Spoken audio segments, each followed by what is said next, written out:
The seventh house is the house of partnerships, right? The first house is the self, the seventh house is other people, and it is in the seventh house where we connect with others in a stable and committed fashion. First and foremost, the seventh house governs marriage, and this refers to the legally recognized marriage, which involves an official registration at the government office. Now, the seventh house also shows our approach to marriage, what kind of partner that we attract, and how well we are able to maintain our commitment. Now, the seventh house also represents any committed romantic partnership, right? Meaning that is one which is stable, but it may or may not lead to marriage. In contrast, the fifth house is about dating and flirting and short-lived romantic encounters, right? The fifth house is centered on play and pleasure. But the fifth house is about relationships that are built on commitment and shared responsibility. And that's why they are stable and lasting. And this is also the important difference here, that the intimacy in a committed relationship is based on shared responsibility, right? Unlike the fifth house, which purely focuses on the fun and passion aspect, the seventh house emphasizes responsibility. And this is also what makes us act in fair and considerate ways, right? We might have to agree on fulfilling each other's needs, sometimes whether we personally like it or not, because it maintains the harmony and the balance in the relationship, right? It is the fair and right thing to do sometimes. And this aspect of being there for the other person, equally contributing to the relationship, is a very crucial aspect of the seventh house. And this sense of responsibility can also extend to the possibility of, starting a family, right? When both people understand their duty of raising a child together. And that's also why the seventh house rules conception. But when the romantic interaction is not based on a shared responsibility or is not meant to lead to conception, but it is simply there for entertainment and physical and emotional fulfillment, then it falls under the fifth house. Now, aside from romantic relationships, the seventh house also rules business partnerships. And just like in marriage, this house involves formal agreements and shared responsibilities. And it also shows how well we work with others in a professional setting. For all partnerships, contracts are important, and so the seventh house rules over all legally binding agreements, whether in business or in marriage or in other formal situations. And so how capable we are in negotiating contracts is seen from the seventh house. Now, the seventh house also shows how we relate to others, and so it has to do with our public image, right? The public image really shows how we are perceived by others and how society views us.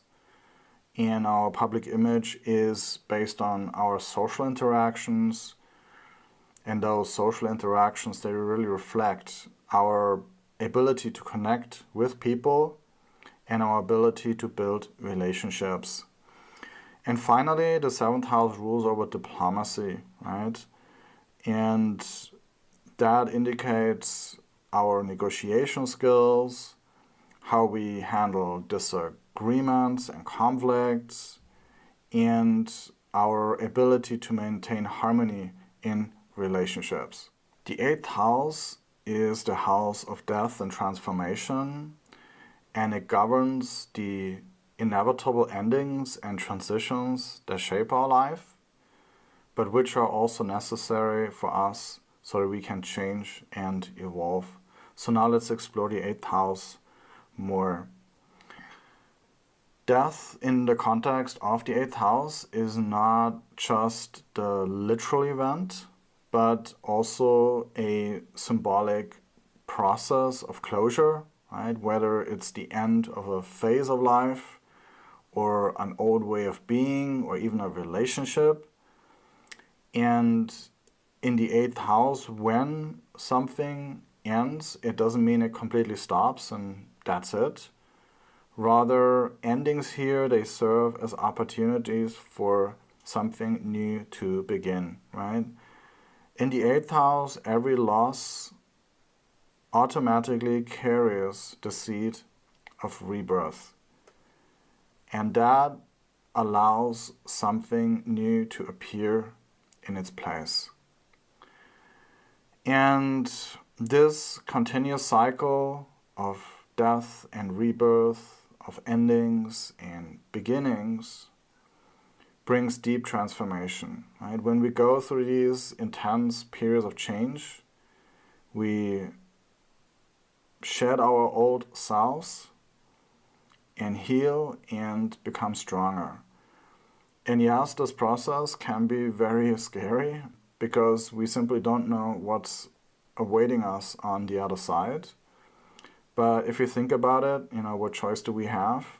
We can either cling to the past and repeat the same patterns, or embrace the unknown and finally have a breakthrough that really propels us forward to something much better. Now, the 8th house is also associated with hidden knowledge, right? The occult, mysticism, esoteric knowledge. Now, the hidden knowledge of the 8th house requires deep study and intuitive power, but when it is mastered, it can give answers to questions that can't be answered through normal or conventional ways. And so ultimately the 8th house really bestows a great power of healing and transformation that is gained from uncovering the hidden truth of the universe.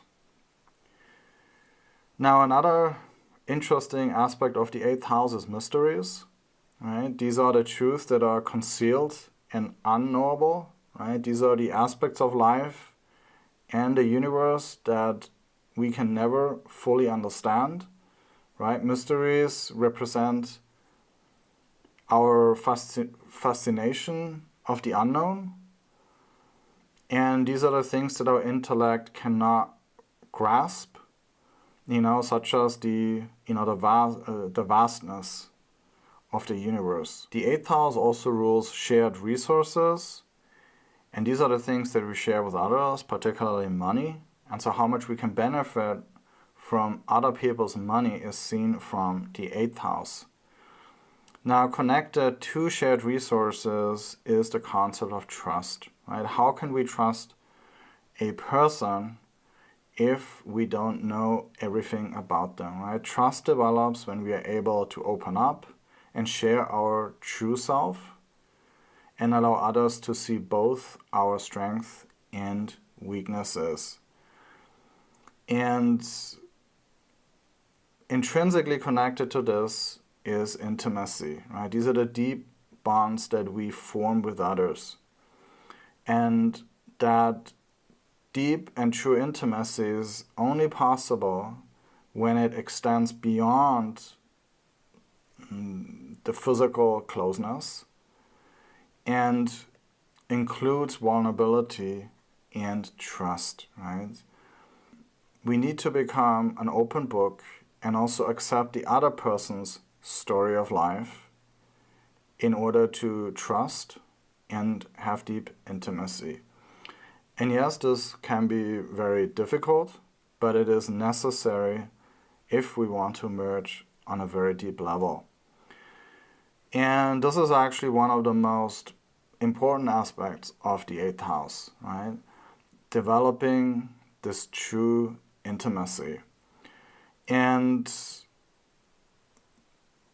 if we go on that path of developing intimacy, we will meet with many challenges, but it will also deeply transform us, right? because we have to face our fears, our desires, and at the same time, we do not know the outcome. It is through these deepest connections, though, if we dare to develop this deep intimacy, that we can grow and evolve into a person that we can finally truly love and expect for who it is. And finally, I would also like to talk about inheritance, right? Because it is a well-known 8th house matter. The inheritance of the 8th house refers to property, money, or assets that we inherit from spouses, business partners, or other people outside of the immediate family. Right? When we inherit something from our family, our parents, siblings, or uncles and aunts, or anyone that we consider part of our family, and that inheritance is passed on to us, then this is ruled by the 4th house. But when we inherit from our spouse or their family or some other family that are not part of our, home and family, and when that inheritance is based on a legal agreement, that is ruled by the 8th house. The 9th house is the house of expansion and higher knowledge. It governs our connection to the universe and guides us in our search for truth. And at the core of the 9th house is philosophy, right? It is our personal philosophy that shapes our belief system and ethical values. And it gives us a way to explain our existence, our purpose, and provides principles that guide our actions. The 9th house also represents the spiritual teacher, which are the mentors, guides, and gurus who help illuminate our path. Right? These figures, they provide us with wisdom, spiritual practices, and tools so that we can navigate our spiritual journey. The ultimate purpose of the 9th house is the pursuit of truth, right? Which is our quest for higher knowledge and peace. And so the 9th house urges us to seek the deeper meaning behind our experiences and to understand our true nature. And then when we do, we develop wisdom, which is the fruit of our pursuit of truth. Right? As we go through life and encounter challenges, we gain insights and learn important lessons and gradually begin to understand the world in a deeper way. The 9th house governs over sacred unions, and these are partnerships that transcend worldly attachments. Right? A spiritual marriage is rooted in a shared purpose and connection to the divine. Right? It represents the union of souls who come together for spiritual evolution, who encourage each other's growth, and who are committed to fulfill their higher purpose on Earth. So now let's come back to Earth and go on a long distance travel, right? Whether this is a physical travel or a metaphysical travel, the 9th house invites us to go beyond our familiar environment, right? To explore new cultures and expand our worldview. And as we travel the world, right, we get exposed to diverse cultural experiences. And so the 9th house governs our interactions with people from different cultures and backgrounds. And by experiencing how other people live and what they think and believe in, we can learn and grow. And finally, the 9th house is also connected to higher education, right, which are advanced academic studies and also specialized knowledge. And so the 9th house is where we seek out greater understanding in areas that intrigue us and challenge our intellect.